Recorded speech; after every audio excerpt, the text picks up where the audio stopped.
Bueno, buenas tardes a todos y a todas, ¿cómo están? No sé si se escucha bien. Sí, se Bien. escucha bien. Bueno, gracias, Cintia. Muchas gracias. Esperemos unos minutos, veo poca gente conectada todavía.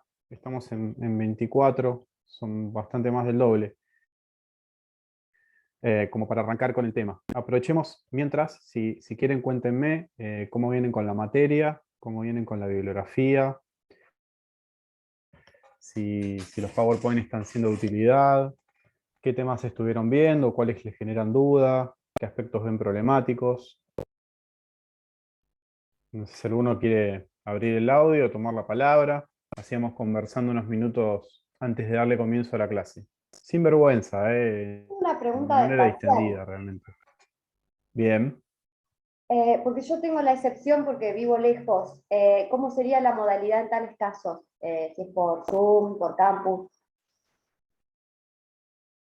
Se te intercortó.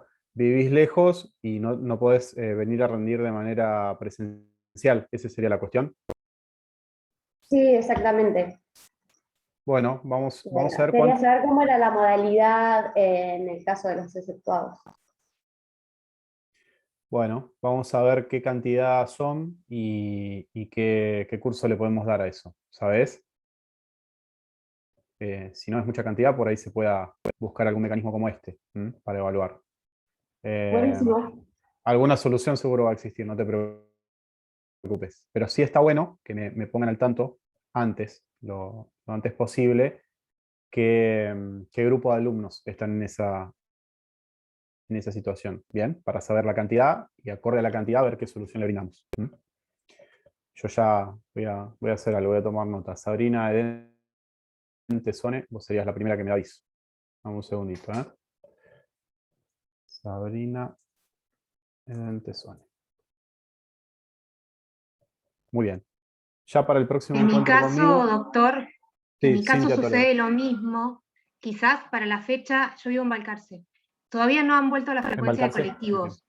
Entonces, quizás para la fecha sí, pero bueno, al menos se lo comento como para, hasta ahora no tengo en qué ir, Está bien. pero quizás para la fecha como falta Te voy todavía. a anotar. Bueno, por Te voy a favor, anotar también gracias. por las dudas, ¿viste? Para ya tenerlo Yo en quiero cuenta. creer que sí, porque ya deberían volver, no como antes, pero por lo menos algún colectivo. Gracias. Miren, se los digo esto en el medio, un poco en el infundado sentido de la intuición, más que, que la certeza. Pero me parece que si el núcleo de alumnos no es demasiado grande, quizás se pueda habilitar una instancia de intercambio similar a esta. No, no creo que habilitemos un examen como el del cuatrimestre pasado para pocos alumnos. Esto sería un múltiple choice a través del campus. Lo vemos, lo vemos sobre la marcha, pero alguna solución va a haber. Vamos a ver cuántos son primero. Llevan bien la materia, la llevan más o menos con la lectura al día. Eh, Vieron que hay varios elementos que son facilitadores o que invitan a la lectura. Yo creo sinceramente que esta enorme desgracia que vivimos nos dio o nos enseñó a los docentes nuevas herramientas, ¿no? Como para tratar de transmitir de mejor manera conocimientos a veces, que esos monólogos que solíamos dar de manera presencial, aunque extraño terriblemente volver a dar clases de manera presencial, pero seguramente hemos incorporado un montón de recursos para que los alumnos puedan llevar de mejor manera los textos, acompañar de mejor manera la lectura de los textos. Les recuerdo que cualquier duda que vayan teniendo de los temas que a mí me conciernen, me van escribiendo a través del campus o al mail que les facilité y vamos evacuando en la medida de lo posible las dudas. Vieron que hubo una modificación en el cronograma. Preveíamos una fecha de examen bastante más cercana para las dos comisiones. No va a ser así, o sea, un corrimiento bastante generoso en el tiempo y eso hace que se mantenga ese fin de semana de pseudo inactividad, que es el del viernes 8 y sábado 9, como un fin de semana feriado, porque aparentemente es un feriado turístico que comprende el día viernes y el día lunes, según lo que tengo entendido. Ahí, en esas fechas, antes de eso, vamos a estar trabajando el tema de este sistema de preguntas obligatorios que yo les pregunté, que es simplemente un test, un autotest, ¿bien? Los controles de lectura. El primer control de lectura que va a recaer sobre todo lo que serían las corrientes criminológicas, básicamente. No vamos a abordar otros temas en ese primer control de lectura. Después va a haber un segundo control de lectura donde vamos a ver los demás temas. Pero más o menos ahí vamos a andar con esa actividad, quizás un poco antes. Pero se suma una clase que estaba diseñada para darse de manera asincrónica, que era la de Sociología del Encarcelamiento, que ahora no va a ser asincrónica, sino que va a ser sincrónica, va a ser un encuentro sincrónico, y van a tener una clase más de estas características. Esa clase la vamos a dar en conjunto con Patricia Perelló, o sea, van a tener los 4 encuentros pactados conmigo y un encuentro más, que va a ser una clase conjunta con Patricia de Sociología del Encarcelamiento. Sépanlo eso, y ya quedaría como libre la clase del preexamen, digamos que es la del 22, creo. Sí, la del 22, que ahí ya vamos a ver quizás alguna instancia de evacuación de dudas, ¿bien? Pero no una clase sincrónica que les adicione un tema medio cerca del examen. Así que nos manejaríamos con ese esquema. Bueno, ustedes ya avanzaron, o seguro avanzaron porque venimos bien con el ritmo de dictado de las clases, pero con absoluta seguridad tuvieron su clase de marxismo, y seguro que vieron el interaccionismo simbólico en una clase de sábado. Seguro que fue la segunda clase o la clase posterior a la mía. El sábado siguiente arrancaron ya con interaccionismo. Y también recordarán que habíamos hablado hacia la primera clase, en lo que fue un poco la presentación de la materia, un paneo del camino que vamos a tratar de recorrer juntos de la mano, que un poco la historia del pensamiento criminológico podía ser secuenciada en unos paradigmas que se fueron presentando de manera sustitutiva, ¿no? Como una cierta evolución histórica de paradigmas.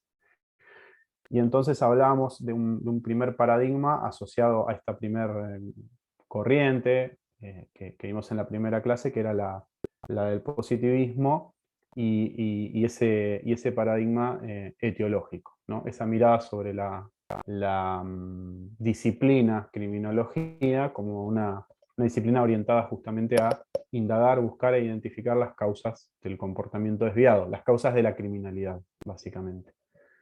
Ustedes ya habrán notado que en las clases sucesivas que tuvieron ya se empieza a explicar el pensamiento criminológico desde otros paradigmas, ¿sí?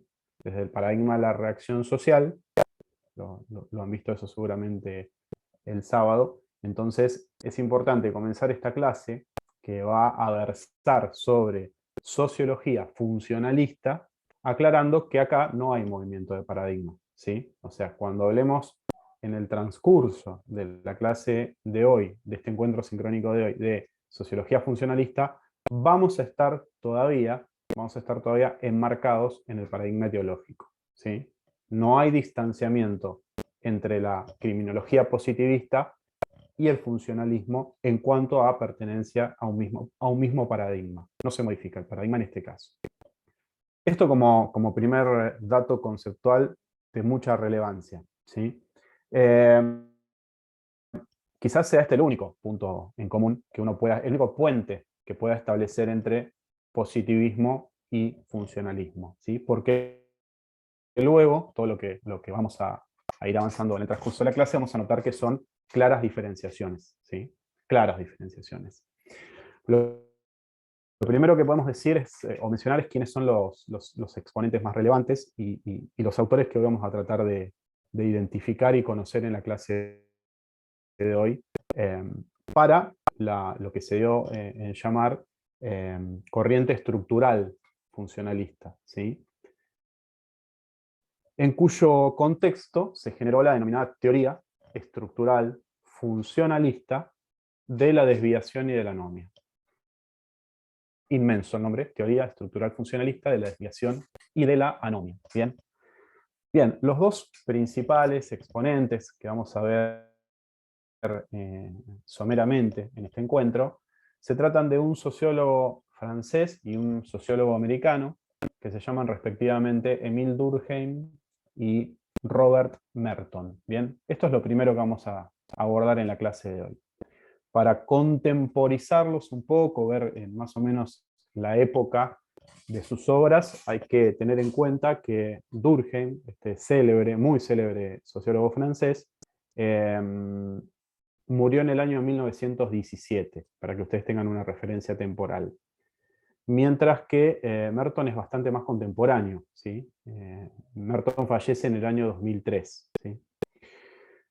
¿Qué aportaciones novedosas, ¿sí? hace esta corriente estructural funcionalista? Y lo primero que corresponde decir es que nosotros la clase pasada vimos al iluminismo y dijimos que tratamos de conceptualizar brevemente al delito como una ruptura contractual, una ilegalidad, si el quiebra del contrato. Lo conceptualizamos de esta manera. Una ilegalidad, un quiebre del contrato acometido por un individuo que gozaba de libre arbitrio, ¿sí? Libre albedrío. Decidía obrar de esa manera. En cambio, perdónenme, cuando hablábamos de positivismo y en contraposición con esta idea, decíamos que en el positivismo la conducta criminal era o no era otra cosa diferente a una manifestación de un ser patológico, de un individuo patológicamente determinado, sea por causas bioantropológicas, sea por causas psicológicas o psiquiátricas, sea por causas vinculadas a aspectos patológicos del medio ambiente. Pero hablamos de un individuo, de un individuo anormal que desarrollaba conductas anormales también, ¿no? Acá en la sociología funcionalista retomamos el concepto de normalidad, ¿bien? Que el presupuesto fundamental del funcionalismo es que la conducta desviada es tan normal, ¿sí?, como la conducta respetuosa de los valores y reglas predominantes. No existe nada de anormal en la conducta desviada. Y esta corriente, un poco lo que pretende dar es, hacia la criminología contemporánea, un giro de orientación sociológica, ¿sí? Pretende dar ese matiz sociológico a la criminología contemporánea. Más allá de lo que yo les mencionaba, de esta pertenencia al mismo paradigma etiológico con el positivismo. Fíjense lo que mencionaba Durkheim. Durkheim decía que las causas de la criminalidad no debían indagarse, no debían buscarse en factores bioantropológicos, psicológicos o naturales, como la raza, el clima o todos los componentes que indicaba el positivismo, y ni siquiera en una situación de carácter patológico de la estructura social, ¿sí? Ni siquiera en una situación patológica de la propia estructura social. Durkheim refería que la conducta desviada era un fenómeno absolutamente normal de cualquier estructura social. Con una advertencia, si se quiere, una suerte de salvedad, que un poco es también lo que da nombre a la teoría y a la corriente, que es solamente, decía Durkheim, cuando se sobrepasan ciertos límites cuantitativos, decidido y marcado incremento del delito, y eso también va acompañado en paralelo de una pérdida de respetabilidad de los valores, ¿sí?, convencionales o socialmente aceptados, es que el delito puede ser considerado como una forma patológica, ¿sí? Esto es lo que Durkheim describía como situación de anomia, ¿sí? Yo les anunciaba, la denominación de la corriente y de la teoría parece caprichosa, pero cada pequeño componente de su denominación obedece a una razón, ¿sí? Esta situación específica es lo que Durkheim denominaba situación de anomia, de pérdida de normas, básicamente, ¿sí? Falta de reglas. Incluso llegaba a agregar Durkheim que dentro de sus límites cuantitativos y cualitativos, el delito es un factor hasta necesario y útil del equilibrio y del cambio cultural. Llegaba a decir que el delincuente, o sea, sí, que el delincuente tenía el carácter de ser un agente regulador de la vida en sociedad. ¿Y por qué decía esto?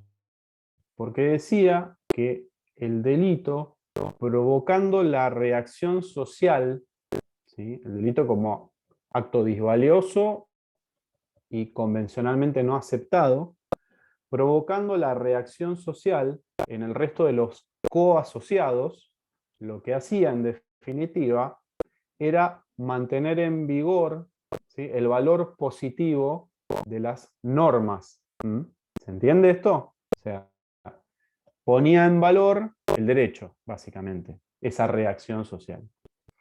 Por esto esta idea de agente regulador de la vida en sociedad. De manera tal que a la conducta desviada le atribuía un factor funcional, básicamente. De ahí la segunda denominación o el segundo segmento del nombre de funcionalismo. Miren, les voy a compartir pantalla. Esto también está en el PowerPoint, de una parte expresa del pensamiento de Durkheim, y después los voy a invitar a una reflexión que siempre me gusta hacer para enlazar con un tema específico.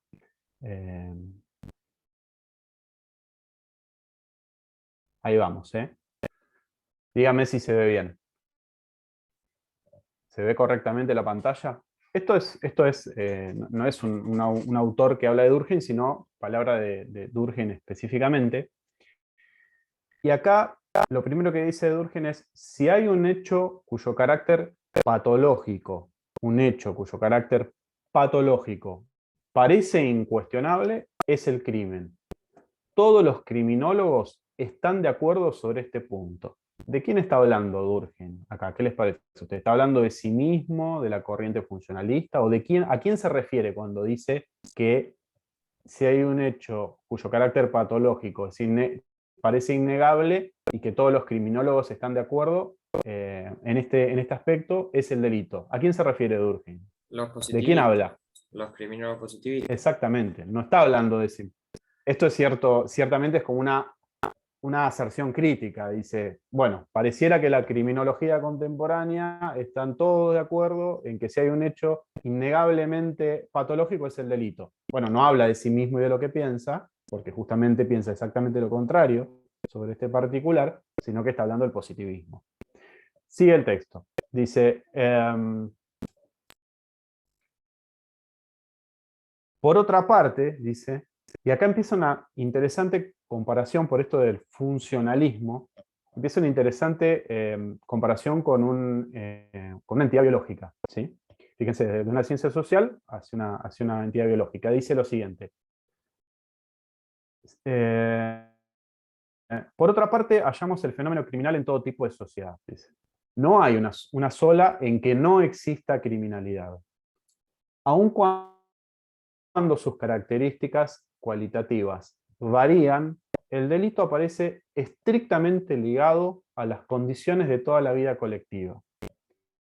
Y por tal razón, considerar el crimen como una enfermedad social, aquello que postulaba el positivismo, ese carácter patológico, esa manifestación de un ser patológico, considerar el crimen como una enfermedad social significaría admitir que la enfermedad no es algo accidental, sino que por el contrario se deriva en ciertos casos de la constitución fundamental del ser viviente. Si nosotros analizamos un ser viviente, claramente la enfermedad no es algo que se corresponda a su fisiología, ¿sí?, sino que es un accidente en el desarrollo de la vida. Es algo accidental, incidental, no es parte fundamental del ser viviente la enfermedad. Es la excepción. La regla generalmente, ¿cuál es? Es la salud, ¿no? Entonces dice, por tal razón, considerar el crimen como una enfermedad significaría admitir que la enfermedad no es algo accidental, sino que por el contrario se deriva en ciertos casos de la constitución fundamental del ser viviente. Entonces aclara Durkheim, dice, el delito forma parte en cuanto elemento funcional de la fisiología y no de la patología de la vida social. Esto es la negación de ese carácter patológico en su más clara expresión. Solo, con la advertencia que hicimos recién, sus formas anómalas, por ejemplo su excesivo incremento, pueden considerarse como patológicas.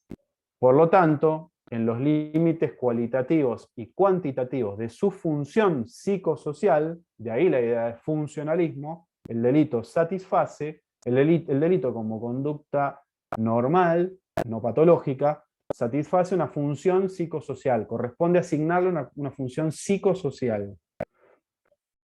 No es solo un fenómeno inevitable, sino también una parte integrante de toda la vida sana.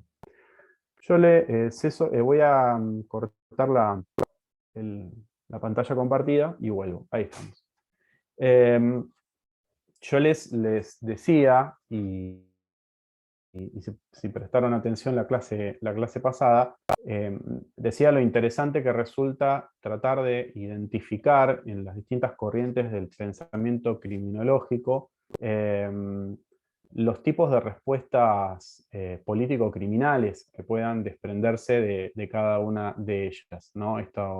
Estos análisis de la criminalidad, que en este caso concreto y en el del positivismo buscan la identificación de las causas, también son discursos que fundamentan determinadas formas de intervención en las comunidades y determinadas formas de intervención estatal. Entonces, hacia la clase pasada analizábamos el positivismo, este juego entre patología, tratamiento, la pena como tratamiento, un poco el origen de las ideas de readaptación social, y lográbamos establecer una primera consecuencia político-criminal del pensamiento criminológico positivista, diciendo, bueno, en determinados casos y condiciones, la pena para el positivismo, la respuesta estatal para el positivismo frente a la criminalidad de determinado colectivo de individuos puede ser preventivo, especial positivo.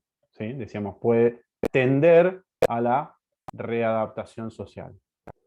Después hablamos de Frank von Liszt, dijimos, bueno, pero el positivismo no decía que todos los infractores eran corregibles, ¿no? ¿Se acuerdan de esto? Decíamos, no, todo lo contrario. Decían, bueno, hay algunos que son susceptibles de corrección y hay otros que como no son susceptibles de corrección, mejor que la respuesta estatal tienda a su neutralización, ¿sí? A inocuizarlo, a volverlo inocuo como elemento socialmente dañoso al individuo. Entonces la respuesta político-criminal iba a estar orientada a qué, decíamos, o qué tipo de fundamento era ese mejor. Preventivo, especial, negativo. Negativo. ¿Sí? Exactamente, negativo. Y también hablábamos en el iluminismo, hablamos de la importancia de la proporcionalidad, de la importancia de la legalidad, del factor motivador del derecho, ¿sí? Y decíamos que ahí la norma penal, la ley penal, tenía también una función preventiva. ¿De qué tipo? Intimidatoria, ¿sí? La pena justa y proporcional se imponía al infractor particular como advertencia al resto de los coasociados de guarda que la infracción al derecho tiene este costo que están viendo, ¿sí? Era ese mensaje de intimidación general, prevención general negativa. ¿Lo tienen presente esto, no? ¿Lo recuerdan? Bueno, y recién hablábamos acá, decíamos, bueno, no, porque el funcionalismo, porque la función psicosocial, el delito como un ente normal, una conducta normal, como la conducta conforme a los valores y reglas predominantes. Un segundito, perdón.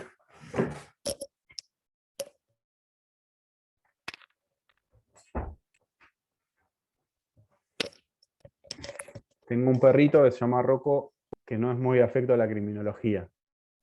Así que les pido disculpas. O no le gustan mis clases de criminología, no sé. Después lo vamos a hablar. Les comentaba entonces, les decía que me perdí un poco. Hablamos de la respuesta político-criminal y decíamos, bueno, pero acá el funcionalismo no nos dice eso. No, no hay que entender ese concepto de normalidad como asignación de un simbolismo positivo, ¿no? El delito como es normal está bien, no es esto ni remotamente lo que decía el funcionalismo, ¿sí? No le asignaba un valor positivo, un más por ser normal. Decía, no, guarda, no es patológico esto, ¿correcto?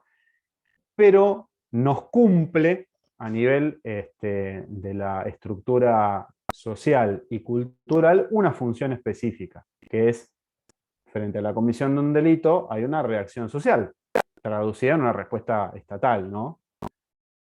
Y esa reacción, y al provocar esa reacción social, demuestra que, bueno, que aquello en lo que extendidamente estamos de acuerdo, ese sistema axiológico, ¿sí?, de reglas y valores de conducta en los que mayoritariamente una comunidad cree, está vigente, ¿no? ¿Qué tipo de justificación es esta? ¿Qué les parece a ustedes? Siempre hablando de lo que venimos hablando, ¿no? Un poco de las teorías de la pena, los fundamentos de legitimación de la intervención y del castigo estatal. ¿Por qué? A ver. Sí, yo ¿Roque? estoy pensando, o sea, ¿cuál es, digamos, el fundamento de la pena? Yo tenía, o por qué está la pena ante los delitos, yo tenía dos posibles respuestas, ¿no? Porque una era, yo pensaba, digamos, si el delito es un elemento integrante de la sociedad, ¿no? Es algo como que ya está. Entonces la pena también tendría que ser un elemento, o sea, no como una consecuencia de la causa delito, sino que es otro elemento que responde al delito, bueno, pero evidentemente no es tan plausible. Y la otra es, la pena sería como, digamos, lo que responde para que el delito no exceda esos parámetros normales y no se haga, y no se haga, digamos, sí una patología. Pero bueno, no sé. Vos decís una intervención estatal para evitar justamente la situación de anomia, decís vos. Claro, exacto. Lo que interpreto. Bueno, claro, por ahí la invitación era a reflexionar sobre esto. Si nosotros tuviéramos que embuir este pensamiento, esta idea de la función psicosocial del delito o del delincuente, en términos funcionalistas, y dijéramos, bueno, nosotros tenemos un contexto de diferentes tipos de justificación del castigo estatal, ¿no? Y hablábamos la vez pasada, decíamos, bueno, guarda, hay teorías de orden absoluto, donde decíamos la pena no persigue ninguna finalidad diferente al propio hecho de su imposición, ¿no? ¿Recuerdan que hablamos esto? Hablábamos de Immanuel Kant y la pena como imperativo jurídico o ético. ¿Lo recuerdan esto? Decíamos que, bueno, que hay otra corriente, la relativista, que busca justamente en la trascendencia, ¿sí? La pena se impone para alcanzar un fin social diverso. Y ahí entrábamos en estas clasificaciones del preventivismo, ¿no? De especial, general, negativo, positivo en sus dos variantes. Entonces, un poco lo que yo quería llegar es a este lugar, decir, esta idea de la función psicosocial del delito o del delincuente, que por la comisión de derecho provoca la reacción social y mantiene vivo un poco el sentimiento de conformidad generalizado hacia el sistema axiológico vigente, ¿sí?, hacia las pautas y valores mayoritariamente aceptados como buenos, esta idea puede establecerse un puente con una justificación del castigo estatal preventivo general positiva. ¿Lo recuerdan esto? ¿Lo tienen presente? ¿Qué era la prevención general positiva? Era justamente eso. ¿Para qué se imponía la pena? ¿Para el individuo infractor o para la generalidad de la sociedad? Para la generalidad de la sociedad. Por eso la idea de prevención general.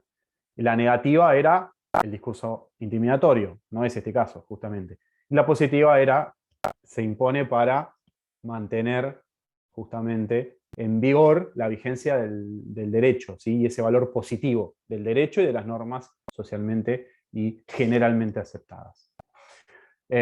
¿Dudas hasta aquí con Durkheim? ¿O vamos bien? ¿Vamos bien? Nos metemos con el siguiente autor, que es Robert Merton, que es un poco continuador de la obra de Durkheim y quien profundiza esta teoría estructural funcionalista de la desviación y de la anomia. Bueno, Merton coincide en el fundamento principal del funcionalismo, o en este postulado principal, más que fundamento, este postulado principal, que es la idea de la desviación como un comportamiento normal.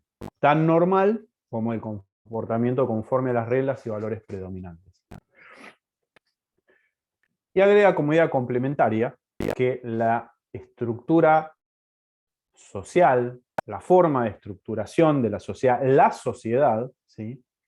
No solamente tiene efectos represivos o limitativos del comportamiento individual, sino también efectos estimulantes de los comportamientos individuales. Y menciona que el origen de la conducta desviada debe indagarse en la contraposición de dos estructuras. La estructura social por un lado y la estructura cultural por el otro. Sociedad y cultura, ¿sí? En este choque de estas dos estructuras puede, en la visión mertoniana, identificarse el origen de la conducta desviada. ¿Bien?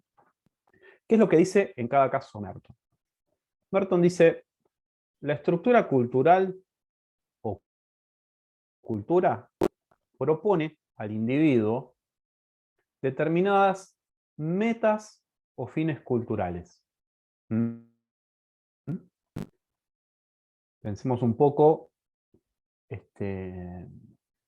norteamericano, Merton, o sea que no explica la sociedad cubana o china, sino que hace sociología o criminología desde ese lugar, ¿no? ¿Cuál puede ser la meta cultural en los Estados Unidos contemporáneos a Merton? ¿Qué les parece a ustedes? Bueno, y actualmente también, ¿no? El dinero. El derecho a la felicidad que estaba basado igual en los intereses económicos, ¿puede ser? Sabrina, perdóname, pero te escuché interrumpido. El dinero, dijo Roque. ¿Vos, Sabrina, qué decías? ¿El Claro, derecho a la como que se felicidad? habla del derecho a la felicidad, pero visto desde un punto de vista económico en Estados Unidos, ¿puede ser? Exactamente. American Dream. Claro. Exacto, el sueño americano, ¿sí? El éxito económico. Alcanzar determinado grado de bienestar, ¿no? Pero siempre medido un poco en términos económicos. Es todo correcto. ¿Sí? El American Dream, el éxito económico. Entonces la cultura, como sistema de reglas y valores predominante, impone de alguna manera, proyecta hacia los individuos como meta cultural. O sea, un individuo puede ser considerado exitoso si se acerca a lo que en ese contexto es conceptualizado como éxito, ¿no? Que sería esta idea de meta cultural. Bueno, le proyecta como meta cultural esto, alcanzar el bienestar económico, el bienestar individual y familiar, el éxito económico y demás. Por otro lado, propone, o mejor dicho, oficializa, institucionaliza la cultura, modelos o medios, si se quiere, medios para alcanzar esa meta cultural. O sea, uno puede alcanzar esa meta cultural mirado desde la cultura por determinados medios que se consideran correctos, ¿sí? Se consideran legitimados por la cultura. ¿Cuáles pueden ser estos medios? ¿Qué les parece a ustedes? El trabajo. El trabajo, el desarrollo empresarial, ¿sí? Pero Esfuerzo. básicamente el esfuerzo, perfecto. Esos serían los medios, el estudio, el trabajo, el progreso individual, el desarrollo comercial y empresarial. Estos serían todos los medios legítimos, ¿sí? Todos los medios que la cultura dice es correcto. Este es el medio idóneo para alcanzar la meta cultural éxito económico. Bien. Del otro lado, dice Merton, tenemos a la estructura social, ¿sí? A la sociedad. Dice, la sociedad le ofrece a los individuos distinta accesibilidad a los medios oficiales, homologados por la cultura, para alcanzar la meta cultural. ¿Y acorde a qué? ¿Les parece a ustedes? Van a tener distinta accesibilidad los individuos que están conglobados en una sociedad. ¿Cuál va a ser el factor determinante para que no todos tengan el mismo acceso a los medios institucionales para alcanzar la meta cultural? Oportunidades, los medios económicos. El acceso a la educación, las Básicamente, políticas en sí. Básicamente la diversa inserción social que tengan los individuos, ¿sí? En una sociedad determinada, no todos tienen la misma inserción social, ¿sí? Hay una estratificación en clases sociales.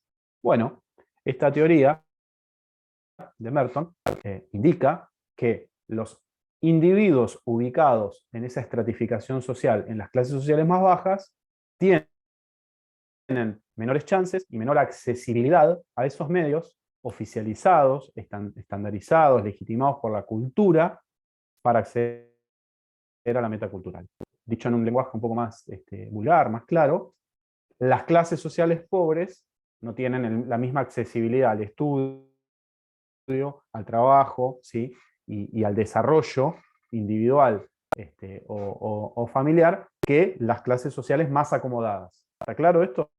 ¿Sí? Básicamente acá se estructura la cuestión. Entonces, Por ende, más pobreza, más delito. ¿cómo? Perdón. Por ende, a mayor pobreza, más delito. Ahí Es como estaríamos que- en la... Esa sería Perdón, sí. su lógica. Es como que como no tienen los medios culturalmente aceptados, tienen que recurrir a otro para llegar a la misma meta. Sería así. Bueno, ahora lo vamos a ver. Es similar En lo que sigue. a la teoría de la vulnerabilidad de Zaffaroni, ¿puede ser?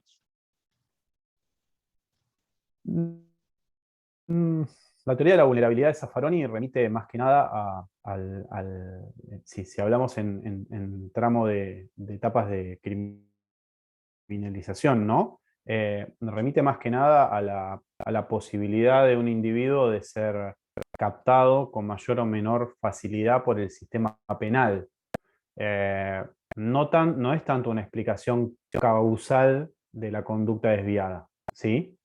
No es tanto una explicación causal. Acá en esta explicación mertoniana, lo que se tratan de dar cuenta, de explicar teóricamente, es el porqué de la conducta desviada. Lo otro está visto más desde el funcionamiento del sistema penal. Y cuando avance con la explicación, por ahí se va a notar aún más gruesa la diferencia, ¿sí? Aún más gruesa. Lo dejo acá para no avanzar tanto. ¿Qué es lo que dice Merton? Seguidamente dice, bueno, frente a esta, llamémosle incongruencia, ¿sí? Incongruencia entre estructuras, digamos que la estructura cultural propone un mucho, al cual es bastante difícil llegar con lo poco que propone la estructura social, o la sociedad. Frente a esta incongruencia de estructuras, no todos los individuos pueden adoptar el mismo comportamiento, ¿sí? No necesariamente todos van a adoptar el mismo comportamiento. Entonces, Merton lo que hace es armar una tipología, ¿sí? Un esquema que lo denomina modelos de adecuación individual, ¿sí? Modelos de adecuación individual. Entonces dice, bueno, va a haber un primer modelo de adecuación individual que es el de la conformidad. ¿Cuál va a ser el individuo conformista? Y bueno, va a ser aquel que quiera para sí la meta cultural, quiera el éxito económico, desee ese determinado grado de bienestar, de desarrollo familiar, individual, y acepte que los medios institucionalizados para alcanzar esa meta cultural son el trabajo, el esfuerzo, el estudio, el desarrollo comercial, el desarrollo empresarial, ¿sí? Acepte, tenga una mirada positiva, tanto hacia las metas culturales como hacia los medios que propone la cultura para hacerse de la meta cultural. Este es el primer modelo de adecuación individual.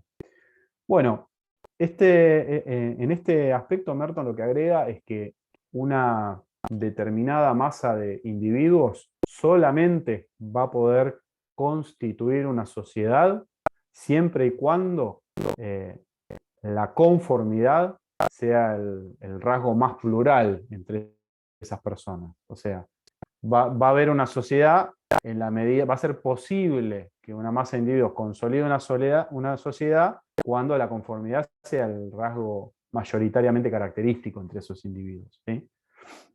Este sería el primer modelo de adecuación individual. El segundo modelo de adecuación individual de Merton es el modelo de la innovación, ¿sí?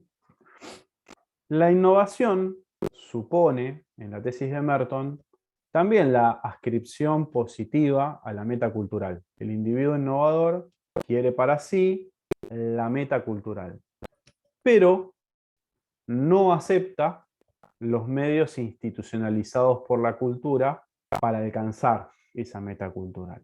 Este es el modelo de adecuación individual de la innovación. Bien. Después tenemos un tercer modelo que es el del ritualismo. Es el del ritualismo.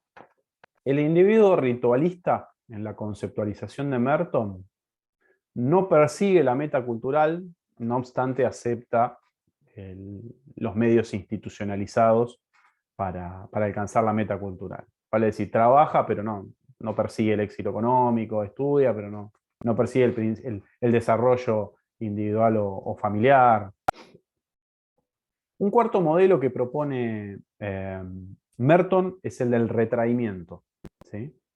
El individuo retraído no acepta nada, no acepta la meta cultural, ni la quiere, ni la incorpora para sí, ni tampoco los medios institucionalizados para alcanzar la meta cultural. Y finalmente, el último modelo de adecuación individual que propone Merton es el de la rebelión, ¿sí? El individuo rebelde, al igual que el individuo retraído, no acepta la meta cultural, no acepta los medios institucionalizados, homologados por la cultura para alcanzar la meta cultural, y propone, en cambio, metas y medios sustitutivos, ¿sí? de los que indica la cultura.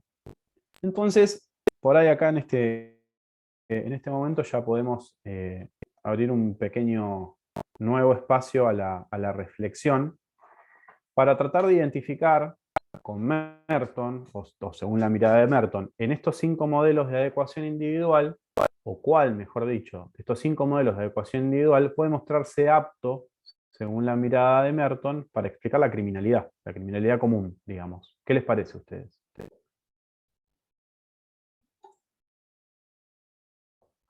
A partir de cuál de estos 5 modelos, Merton explica la criminalidad, el delito común, el delito callejero. El de innovación. Exactamente, el de innovación. Exactamente. Tiene la presión, el individuo, del mandato cultural, hacerse de la meta cultural, adquirir bienes y servicios, tener determinado grado de bienestar, pero no opta por el medio que la cultura indica como homologado para alcanzar esa meta cultural. Recurre al comportamiento desviado. Bien, este es el modelo a partir del cual Merton explica el comportamiento criminal. Ahora los invito a una segunda instancia de reflexión para ya pensar, no desde la lógica de Merton, sino desde la lógica individual de cada uno de ustedes, qué tan apta puede ser esta teoría, ¿sí? Qué tan apta puede ser esta teoría para explicar el comportamiento criminal de manera efectiva. ¿Qué les parece? ¿Qué problemas pueden, si ustedes Yo creo que... Perdón. Déjame terminar. Si ustedes asumieran, Josefina, porque creo que vas a dar en la tecla, si ustedes asumieran el rol de críticos de Merton, ¿qué le reprocharían a Merton? Primero Josefina Perdón que estaba... No, perdón que interrumpí, es que se me No, por corta y favor, pensé que no es un gusto que hablabas interrumpas. más.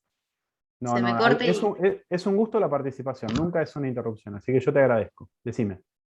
Yo creo que el problema más grande es que se reduce meramente al delito callejero y no tanto ponerle, como vimos el otro día, la criminalidad económica o a los delitos que cometen gente, o hombres de traje, como se dice, y corbata. Entonces es como que se reduce mucho a ese tipo de delitos. O sea, como de cuello blanco, si lo vemos así también. Es como que puede tener cierta lógica que no alcanzar los medios, como que te lleve a replantearte usar medios ilegítimos, pero no abarcaría la totalidad de la criminalidad, que es lo que vemos hoy en día.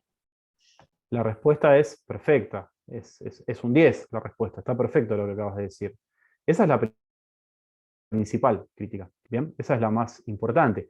O sea, justamente los detractores de Merton hacen principal hincapié en este aspecto. O sea, es un modelo que hace pie en aspectos económicos, evidentemente, y de conformación de la estructura social, que tiene una pretensión explicativa general, o sea, el estructural funcionalismo se mira a sí mismo como corriente que pretende explicar el delito, ¿bien? En todas sus formas. Y el primer escollo que se encuentra es este. Es el ¿qué sucede? ¿Qué sucede entonces con la criminalidad de las clases sociales no desventajosas, ¿no? O la criminalidad de quienes no son pobres? ¿Bien? ¿Cómo utilizo esta teoría yo, o de qué me sirve esta teoría para explicar ese tipo de criminalidad de los poderosos? ¿Sí? El denominado delito de cuello blanco, como vos, Josefina, bien hacías mención. O si se quiere también, algo que no tenga tanto condimento económico, como puede ser, ¿de qué me sirve para explicar otras formas de ataque a bienes jurídicos diversos? No sé, ¿cómo Claro, a explico eso iba. a partir de esta teoría el abuso sexual, por ejemplo? ¿Se entiende esto? Claro, Entonces, más allá. te escucho. Más allá de que el delito de cuello blanco, que se me olvida siempre, que lo comentó un compañero, por eso le dije, más allá de que eso que es totalmente lo contrario, porque estamos haciendo referencia a que en este caso tienen los medios un exceso de medios y abusan de ese exceso de medios, o así lo vimos, también con otro tipo de delito, ¿cómo lo justificás? O sea, ¿qué tipo de meta económica se puede tener con un abuso sexual, con lesiones, homicidio, cualquier otro tipo de delito que no tenga relación o finalidad económica? Exactamente, exactamente. Bueno, miren, está bastante claro y me encanta. Para mí la satisfacción es muy grande que ustedes estén compenetrados en clase al punto de poder seguir el hilo del discurso, dar respuesta y aparte interpretar, internalizar lo que estamos hablando. A mí me deja muy contento, pero esto no es para mí, sino que les puedo asegurar que a la hora del examen, de rendir y demás, es lo mejor que puede pasar. Porque después ir a los textos, todos juntos, a último momento, con otros exámenes sobre la cabeza, si no está este ejercicio intelectual de entender el por qué se decía cada cosa, se trata de estudiarlo de memoria y a mal tramo, y a veces las preguntas que se hacen no son tan de memoria, sino que pretenden una respuesta un poco meditada. Así que excelente, es muy bueno que estén bien metidos con el tema de la clase. Incluso se llega a una crítica un poco más sutil, si se quiere. Estos son gruesas, son cuestiones estructurales hacia la teoría de Merton. Una crítica un poco más sutil podría ser que también son pensamientos que terminan consolidando el ideario, ¿sí? El ideario de que el delito es un problema de los pobres, en definitiva, ¿no? ¿Sí? El pensamiento final de esto es, bueno, analizamos el delito de esta perspectiva y centramos la cuestión y asumimos, si se quiere, como verdad revelada, que el delito es un problema asociado a la pobreza y a la marginalidad. Profe, Bien, disculpe. perfecto. Sí, Por supuesto. Eso le quería comentar, o sea, cómo queda también la visión de tampoco no tienen la sanción, digamos, social, o sea, como que la sociedad no recrimina tanto esos delitos, y digo, de atribuir la pobreza a lo malo, al delito malo, y el otro, o sea, y el que tiene los medios necesarios para la sofisticación de determinados delitos, Sofisticación, eso no, sí. como que no se repudia, digo, tanto en la sociedad. Bueno, vamos a ver en algún punto que el siguiente autor que ahora vamos a explicar, antes de hacer dos pequeñas incursiones más en Merton, pues no quiero agotarlo, es una corriente tan rica de pensamiento que me gustaría darle dos cosas más, pero van a ver que se establece medio un puente entre aquello que dijimos de Durkheim, de alguna manera, esa función psicosocial, mientras que en Durkheim se postula la reacción social, ¿sí?, como función psicosocial del delito y del delincuente, que es provocada por la conducta desviada, y que mantiene vigorizado el respeto y el valor hacia el respeto hacia los valores predominantes. En el delito de cuello blanco justamente es exactamente lo contrario, ¿sí? No se verifica ese tipo de respuesta o de reacción social. Entonces hay un puente, pero como a contrario con lo que dijimos inicialmente de Durkheim. Es que no De sé Merton, si... dos cosas más. Sí, Ah, perdón. Josefina. No sé dale, si dale. tiene mucha relación con las preguntas, pero en sí creo, sin haber estudiado mucho sobre el tema, que en cuanto a la sociedad, si hablamos de lo que piensa la mayoría de la sociedad, o esa idea de criminal que tenemos metido en la cabeza, para el quien no se lo plantea en ningún momento, sino solamente que en el inconsciente tiene una idea de criminal, también está que sea un hombre pobre con ciertas características como criminal. O sea que en el pensamiento mayoritario de la gente normal está esta idea y este pensamiento. O sea, creo que una vez que lo planteamos nos damos cuenta que no es así, pero si nos reducimos solamente a un pensamiento general, sí está muy metido a este pensamiento criminal. Sin duda. Bueno, justamente es lo que yo les comentaba, que dentro de las críticas más sutiles a estas ideas de Merton estaba justamente eso, la consolidación del imaginario social del delito como problema asociado excluyentemente a la pobreza, ¿no? Y la desconsideración de cualquier otra modalidad delictiva que provenga o tenga origen en clases sociales más acomodadas. De Merton les quería comentar dos cosas más. Merton tiene cierta contemporaneidad con estas miradas que hacen justamente hincapié en el delito de cuello blanco, ¿sí?, en la criminalidad de los poderosos. Entonces, era consciente, si se quiere, de este déficit que presentaba su teoría, como versión macroexplicativa de la criminalidad. O sea, quizás, digo, ¿no? Pienso en voz alta, si la presentación de la corriente y la teoría hubiera sido, miren, nosotros a través de este esquema teórico vamos a tratar de explicar este tipo o modelo de criminalidad, bueno, por ahí la fuerza argumental de la teoría era otra. Ahora cuando dicen, no, yo vengo a explicar toda la criminalidad con este modelo teórico, ahí empiezan los problemas.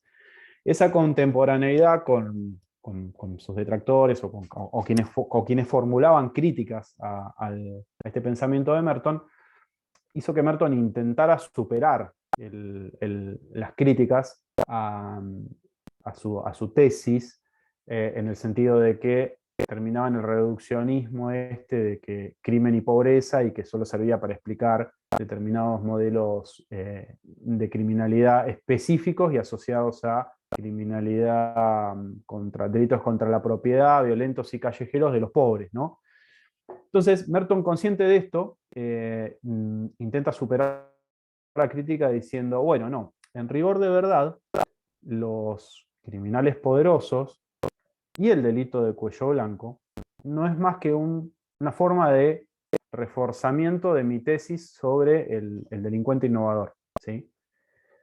¿En qué sentido dice esto? Dice, el delincuente innovador es alguien que personifica en sí mismo el éxito económico. O sea, no hay ninguna clase de duda de que quiere para sí la meta cultural. Eso no cabe la menor duda. Pero tiene un déficit de internalización de los medios institucionales culturalmente homologados para alcanzar la meta cultural.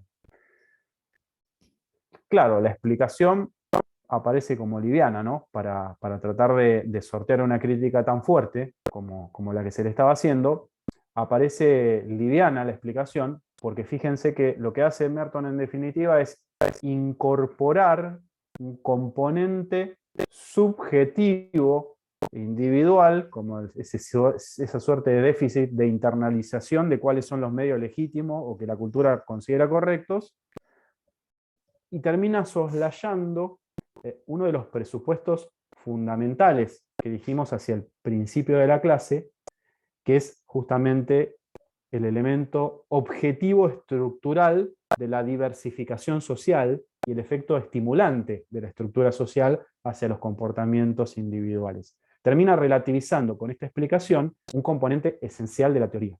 Por eso se entiende que el intento de Merton por superar la falta de capacidad explicativa de su teorización de la delincuencia económica no aparece como satisfactorio. Para cerrar Merton, les voy a compartir en pantalla su conceptualización de anomia, ¿sí? Es bastante similar a la de Durkheim, pero me interesa de todas maneras repasarla. Ahí vamos, un segundito.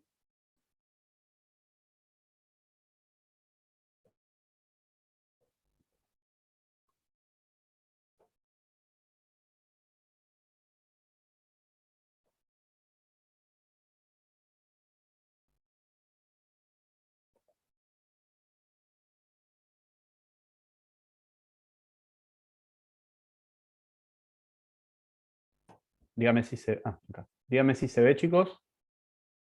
¿Se logra ver ahí? ¿Sí? Sí, ahí se ve. Bien. Sí, se ve. Fíjense lo que dice, un poco esto es un resumen de todo lo que dijimos hasta aquí, concerniente a Merton. Dice Merton, la cultura o estructura cultural es el complejo de las representaciones axiológicas comunes que regulan el comportamiento de los miembros de una sociedad o de un grupo. La estructura social es, en cambio, el complejo de las relaciones sociales en que los miembros de una sociedad o de un grupo se hallan diversamente insertos. Anomia es, en fin, aquella crisis de la estructura cultural que se verifica especialmente cuando existe una fuerte discrepancia entre normas y fines culturales, por una parte, y las posibilidades estructuradas socialmente de actuar en conformidad a aquellos por la otra. Fíjense que una compañera de ustedes, que creo que fue Josefina, hacia el pasar dijo algo que pareció un simplismo, ¿no? Dijo, bueno, entonces a mayor pobreza, mayor criminalidad, dijo, en estas lógicas, ¿no? En estas lógicas mertonianas. Bastante lejos de ser un simplismo, porque en definitiva es una conceptualización bastante parecida a lo que dice Merton en relación a la anomia. O sea, a mayor cantidad de individuos con imposibilidad de acceso a los medios homologados por la cultura para alcanzar la meta cultural, más fuerte va a ser la discrepancia entre estructura social y estructura cultural, ¿sí? Y más posibilidad, por lo tanto, de llegar a la situación de anomia. ¿Bien? Así que quería traer ahora a la clase esta idea que había dicho una compañera de ustedes en el contexto de la clase. Vamos a avanzar un poco más, ya queda poco por ver. Me interesa saber si tienen alguna duda hasta acá. Si no, voy a darles 3 breves referencias más sobre otros autores. Uno puntualmente es quien se dedica a trabajar el delito de cuello blanco, ¿sí? Centra todos sus estudios en el delito de cuello blanco. Se trata de otro sociólogo, también americano, que se llama Edwin Sutherland, ¿sí? Sutherland tiene un libro que justamente lleva ese nombre, se llama El delito de cuello blanco.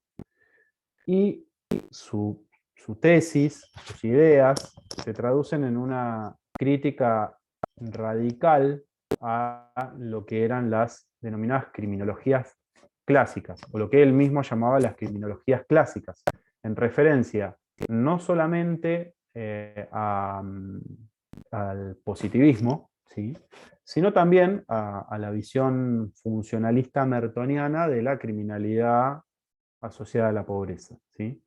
Entonces irrumpe, dedica sus estudios específicamente a la criminalidad de los poderosos, ¿sí? Ahí centra los estudios. Entonces las explicaciones que trata de dar Sutherland están vinculadas a este modelo de criminalidad. Vamos, fíjense que vamos como reduciendo de alguna forma las pretensiones explicativas de las tesis, ¿no? Desde corrientes y teorizaciones que intentan explicar a partir de una única fórmula todos los modos y modelos de criminalidad, hacia pretensiones explicativas que van achicándose, ¿no? Entonces centra los estudios en la criminalidad de los poderosos y dice básicamente que esas explicaciones tienen varios problemas. Primero, ese carácter macroexplicativo, ¿no? Esa pretensión de teoría única de la criminalidad. Por otro lado, tienen el problema de que desconsideran absolutamente la cifra negra del delito, ¿sí?, y atienden a la cifra oficial que no contempla la criminalidad económica, el delito de cuello blanco y la criminalidad de los poderosos, ¿sí? Justamente la ignora abiertamente. Dice que estas corrientes o estas teorías no son aptas para explicar la criminalidad de quien no tiene problemas mentales, ¿sí? No es el producto de una familia desunida, no es pobre, no sirven para explicar conductas criminales de sujetos bien emplazados en la estructuración social, ¿sí? Entonces dice que, desde su perspectiva,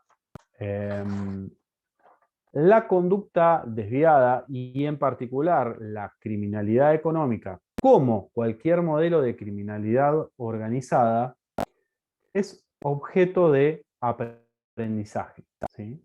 Entonces, él elabora una idea, una teoría, que uno puede ubicarla como teoría de la asociación diferencial, en alguna referencia bibliográfica, o como teoría del aprendizaje criminal en alguna otra. ¿Sí? Lo van a encontrar de manera variada, acorde al libro al que acuden, ¿no? Pero no va a salir de esto.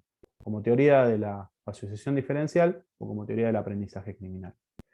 Entonces, ¿qué es lo que dice Sutherland? Dice, bueno, que un individuo desarrolle conducta desviada en estos contextos va a depender de los contactos diferenciales que tenga ese individuo, ¿sí?, de la frecuencia y de la intensidad de los contactos que tenga o de la carencia de contactos que tenga con individuos que ya desarrollan conducta criminal y no conducta conforme a los valores predominantes, ¿sí? En ese proceso específico de contacto diferencial, configurado por intensidad y frecuencia y estrechez, es que el individuo aprende. Entonces la conducta criminal y las tácticas para el desempeño de la conducta criminal económica van a ser aprendidas en ese contexto. Esto lo denomina Sutherland como proceso de contactos diferenciales, ¿sí? Proceso de contactos diferenciales. Para ir cerrando la clase les voy a dar dos referencias más. Una referencia es un autor que se llama Albert Cohen, que es un sociólogo que que intensificó sus estudios en los comportamientos de las denominadas bandas juveniles, ¿sí? Los comportamientos criminales de las bandas juveniles. Y se generó una teoría que se llama teoría de las subculturas juveniles. Y también con una pretensión explicativa más reducida que los modelos mertonianos, durkheimianos, positivistas y demás, centraliza el estudio en esto, en la actividad delincuencial de las bandas juveniles.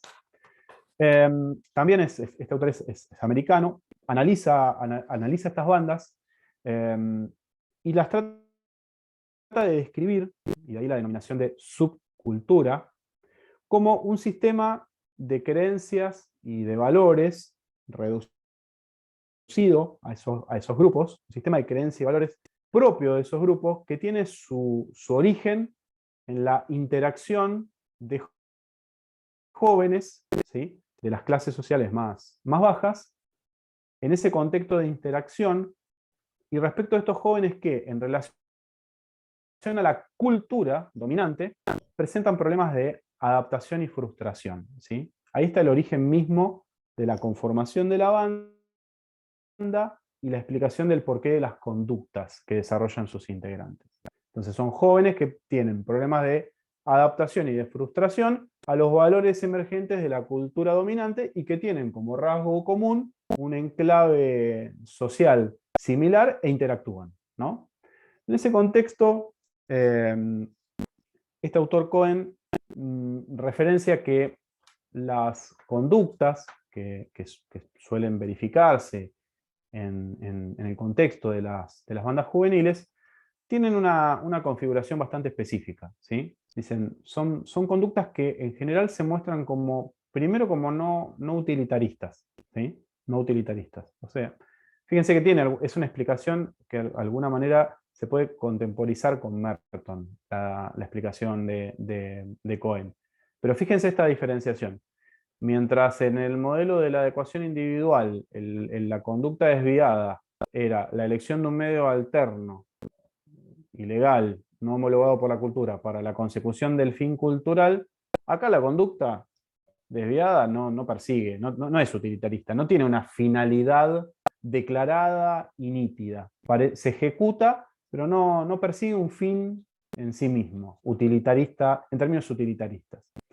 La segunda connotación, para que lo tengan presente, muchos de los daños, robos y actos de vandalismo adjudicados a estas bandas no constituyen un medio racional para alcanzar un fin.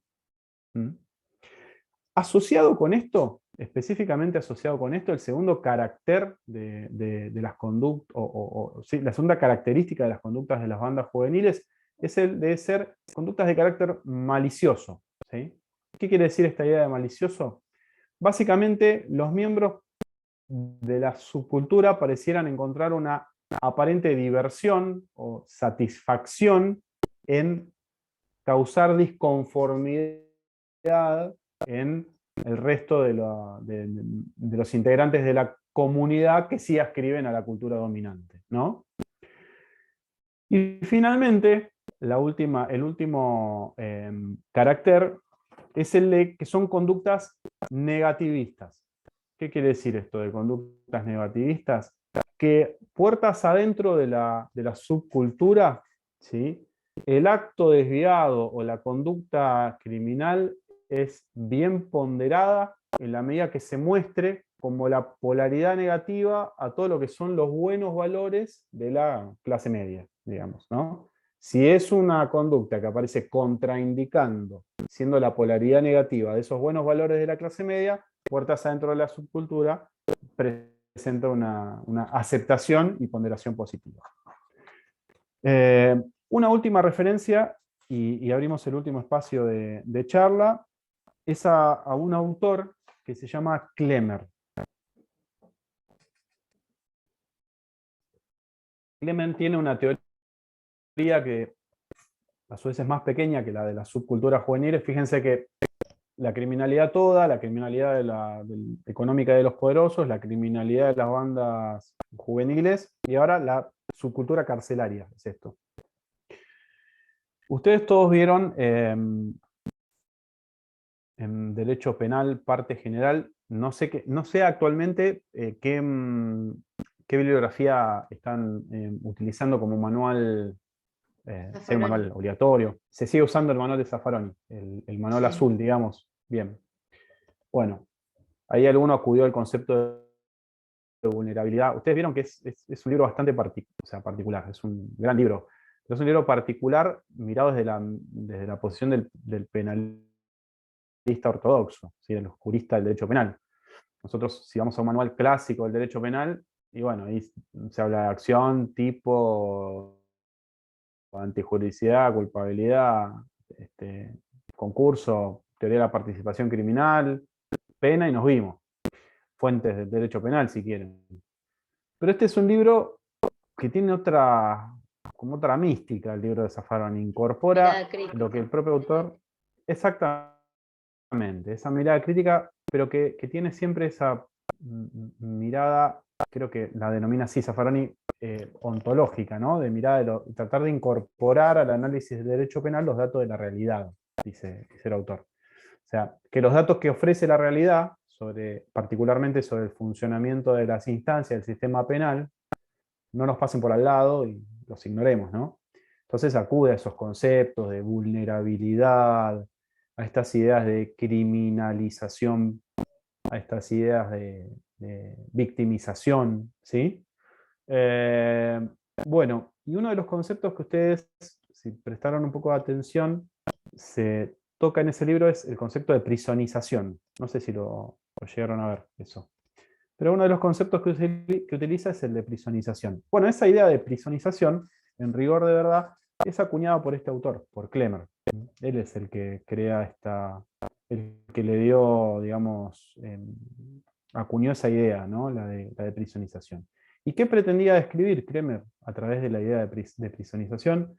Pretendía describir, justamente, si consideramos la pena privativa de libertad, en general, ¿qué se reputa en términos del deber ser teórico de la pena privativa de libertad? ¿Para qué está? ¿Para qué la aplicamos? El porqué de su existencia. Ahora, si quieren, no digo según el positivismo, no, digo, en términos legales, si quieren. En términos legales en la Argentina. ¿Para qué se aplica la pena privativa de libertad? Y en términos hipotéticos. ¿Qué se pretende que pase? Para resocializar. La función primordial sería la En sí, en lo teórico para resocializar. No cumple en realidad esa función. Bueno, digamos que una de las... ahí estaba hablando alguien más, perdón. ¿Estaba hablando alguien más? No. Bueno, la función primordial, digamos, ¿no? Que se le asigna a la pena privativa de libertad es esta idea de readaptación social, ¿no? De resocialización. No digo lo que es la función excluyente, porque hay quien dice que puede extraerse también una función sancionatoria, de castigo, ¿no? De reproche hacia el individuo infractor, pero en ningún caso debe perder la ejecución de una pena privativa de libertad la finalidad primordial o preponderante de la readaptación social. Entonces se reputa que a partir del encierro, o el encierro se lleva adelante a los efectos de embuir al individuo determinadas pautas, instancias de reflexión, incorporar valores y demás, que luego, más tarde, reincorporado al medio libre, le van a ser de utilidad, ¿no? Lo van a lanzar al medio libre en condiciones de aptitud para su correcto desempeño, ¿no? Bueno, acá lo que dice Klemmer es que frente a ese, lo que trata de describir con el concepto de prisonización, es que dice que frente a esa nueva socialización, llamémosle, ¿no? Si un individuo nace en un contexto, pongámosle familiar, o a la escuela, tiene un trabajo o no, y se va socializando de alguna manera, ¿sí? Con las instancias primarias de la sociedad se va adquiriendo pautas, valores de comportamiento y se va socializando. Bueno, hay una situación delictiva que lo lleva a la cárcel, entonces se impone la prisión para una nueva socialización, una resocialización o una readaptación social. Klemmer lo que dice es que de manera coetánea a ese pseudo proceso de readaptación social se da en rigor de verdad un proceso deleterio, ¿sí? de socialización, digamos, o de adaptación a los valores y a las pautas de comportamiento reinantes en el medio carcelario, ¿sí? Entonces el individuo adquiere valores, pautas de comportamiento, reglas, costumbres propias del medio carcelario. Entonces, acorde a cómo es el medio carcelario, es lo que el individuo incorporará a su egreso. Esto es lo que se llama prisonización en las ideas de Klenner. Bueno, yo creo que hemos dado bastante, pero a su vez hemos avanzado con bastante detenimiento sobre temas que son muy importantes, ¿sí? Céntrense a la hora del estudio, tienen ahí, les dejé un PowerPoint, que es un recorrido de esta clase, y para esta clase la bibliografía obligatoria es la misma que la primera. Vieron que yo les dije, es un libro entero, el de Bustos, Ramírez, Bergali, pero solamente una parte es lo que se usa. Se usa una parte pequeña para positivismo e iluminismo y una parte pequeña para la clase de sociología funcionalista. Esa es la bibliografía. Tienen el Power, díganme si tienen alguna duda o algo que quieran conversar. En este momento abrimos el audio. ¿Les quedó algo poco claro?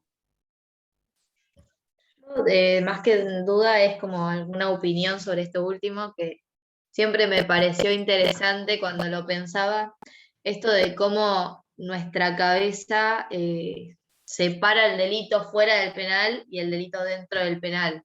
Y este concepto de resocialización que dentro del penal es más, para mí, deshumaniza por esta falta de derechos humanos que hay, los delitos que se cometen, y nosotros desde afuera lo normalizamos, como violaciones, peleas que terminan en homicidios, en lesiones graves, en el estado que se encuentran, cómo duermen, qué comen, cómo los tratan, que como que nosotros normalizamos como sociedad, como que dejan de ser personas cuando entran al penal.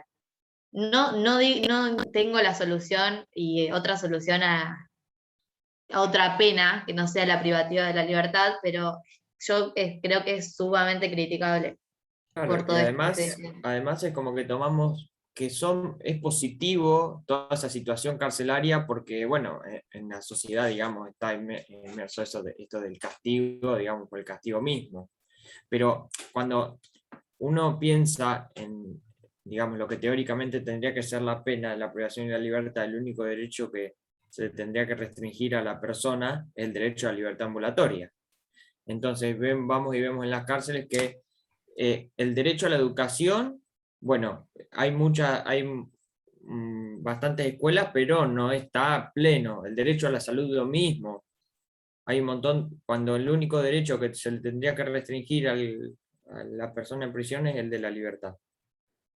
Hay como una falla también del Estado y de la sociedad, ¿no? En esto de la reinserción social de la persona bueno, que en algún momento de su vida ve la situación de quedar con la libertad privada de la libertad.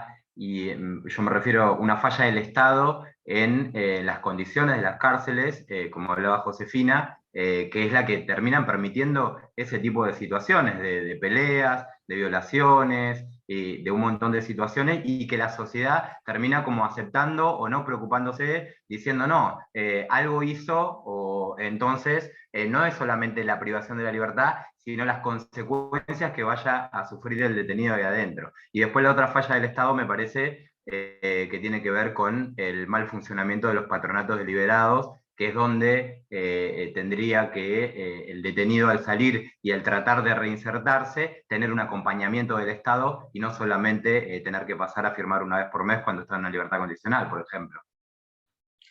Vamos a hacer, perdón, Josefina, vamos a hacer en la clase justamente de sociología del encarcelamiento, me interesa que sea especialmente participativa, ¿sí? Me interesa que hablemos bastante, o sea, que nosotros demos un marco teórico, porque no está bueno empezar un tema y a ver qué opina cada uno así abiertamente, sino la función docente siempre tiene que estar para brindar una herramienta teórica, que el alumno se lleve algo de la clase, siempre. Pero me interesa que, a diferencia de las otras clases que venimos dando, tenga un alto contenido participativo esa clase. Esa es la idea. Así que vamos a dar algo Patricia, algo yo, y después lo vamos a invitar a hablar, porque esa es la idea.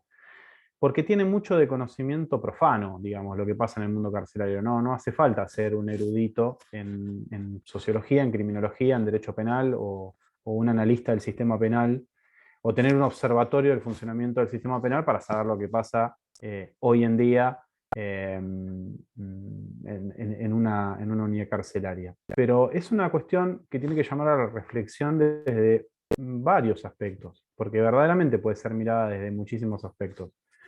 Uno puede elegir mirarlo desde la situación del recluso, ¿sí? Y tener una mirada humanista, ¿no? Y decir, bueno, a ver, yo esto lo miro desde una visión, una cosmovisión de los derechos humanos, y es inadmisible que una persona pase por esto y esto en la ejecución de una pena privativa de libertad, ¿no?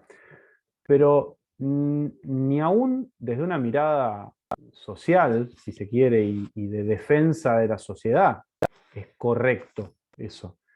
Porque, ¿qué expectativa tiene una sociedad que propina ese tipo de tratamiento carcelario a las personas para el momento de la libertad? ¿Qué piensa que va a suceder un Estado o una sociedad con ese individuo una vez que vuelva al medio libre? Realmente, ¿sí? Hasta si uno piensa desde el plano de la propia sociedad, ¿sí? Esto es malo hasta para la sociedad que pase esta situación, porque es el camino directo a la marginalidad nuevamente, a instancias de vulnerabilidad, a segregación. ¿Se entiende esto? Y que vuelva a cometer Resentimiento, delito. obviamente, ¿no? Y a la reincidencia, desde ya, y a la reincidencia, ¿no? Entonces, sea desde el costado que uno lo quiera mirar, porque en esto hay muchos, o sea, es un tema de opinión fácil el de la cárcel, ¿no? Entonces, sea que uno adopte tendencias duras, o más progresistas, o tenga miradas más progresistas, o más rígidas y conservadoras sobre la cárcel y demás, se escuchan opiniones de todos los colores, ¿no?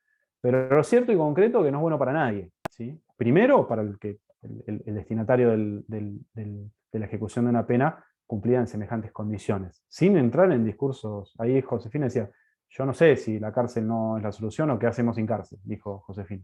Bueno, porque claro, toma nota, no se está enrolando en una posición abolicionista del sistema penal, eso está claro. O sea, no le cuesta identificar como persona racional qué se hace, ¿no? Porque es fácil decir, no, la cárcel es más... Bueno, ¿qué hacemos con una persona que atacó gravemente un bien jurídico muy ponderado por una sociedad, ¿no? Como puede ser la vida, la integridad sexual de un menor, de una mujer, o la vida de una mujer en estos contextos que estamos viviendo? ¿Qué hacemos entonces?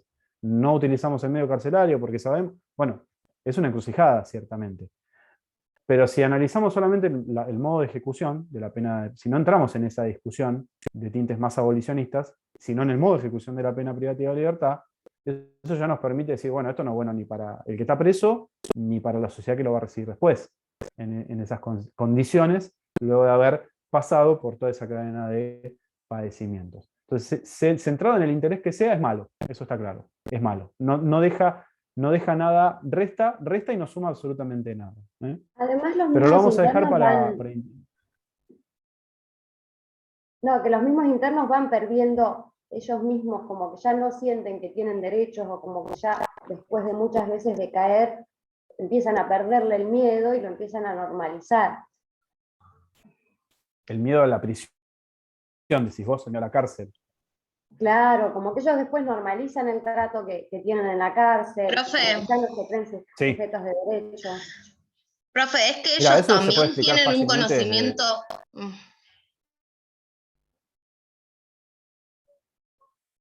No quiero interrumpir, perdón. ¿Quién estaba hablando? Ellos también tienen un Que conocimiento. yo le respondí a Sabrina que sí, que dejan de tener miedo porque ellos adquieren un conocimiento penal como más o menos nosotros que estamos estudiando, porque ellos aprenden artículos, hacer escritos, de todo. También Sí, saben más que las eso, penas. más que por ahí vos podemos buscar una explicación más general y más simple a eso, ¿no? Desde la psicología más elemental, uno puede decir que cualquier circunstancia o acontecimiento que para un ser humano es desconocido, ¿sí? ese desconocimiento en general genera más temor que una experiencia ya conocida. ¿Está bien? O sea, piensen ustedes, ya han tenido la oportunidad de, vamos a poner un ejemplo burdo, ¿no? Una comparación burda, pero el primer gran temor de un estudiante de Derecho, ¿cuál es? ¿Cuál es el primer gran temor? ¿Decía Cintia? El examen oral. Claro. Miren, yo pasé yo estuve en el lugar de ustedes, ¿eh? No se piensen que llegué acá producto de un tobogán, yo estuve ahí. Entonces yo les digo, el primer gran temor de un estudiante es el examen oral. Uno ve a un estudiante rindiendo obligaciones y prácticamente lo quiere adoptar, hacer una tutela, algo, protegerlo, porque ve un ser totalmente desguarnecido, temeroso, silabeante. Y ya después, cuando están rindiendo oral internacional público, son eruditos discursistas. Y bueno, ¿y por qué pasa eso? Porque uno va adquiriendo experiencias de las malas y de las buenas. Entonces, no es la misma experiencia. Yo trabajo en el sistema penal. No es la misma experiencia una persona que es prisionizada o captada por el sistema penal por la razón que fuera en la primera ocasión, que es todo temor, porque no sabe lo que es un contexto carcelario, que una persona que ya estuvo ahí y vuelve, ¿no? Tiene una natural adaptación al medio. Tiene una natural adaptación al medio que le hace, de alguna manera, cancelar, no digo totalmente, pero cancelar un poco esos miedos, pues sabe que sobrevivió a esa primera experiencia de alguna manera. Un poco esta explicación. ¿Alguna cosita más, chicos, que quieran aportar? Y si no, le damos cierre. Nos vamos a ver dentro de 15 días. En 15 días lo que nos toca es ver, es una clase muy linda que a mí me gusta mucho, que es sistema policial y contravencional, ¿sí? Así que lo que vamos a ver básicamente es policía en esa clase. Los espero en 15 días. La verdad que un gustazo la participación que están teniendo a mí me deja ampliamente contento. Les mando un saludo grande y buen fin de semana. Muy buena clase. Chao, profe, Gracias igualmente. Gracias, profe. Saludos. Muy bien. Chau, Chao, chau. profe, hasta Hasta luego. luego. Muy bueno.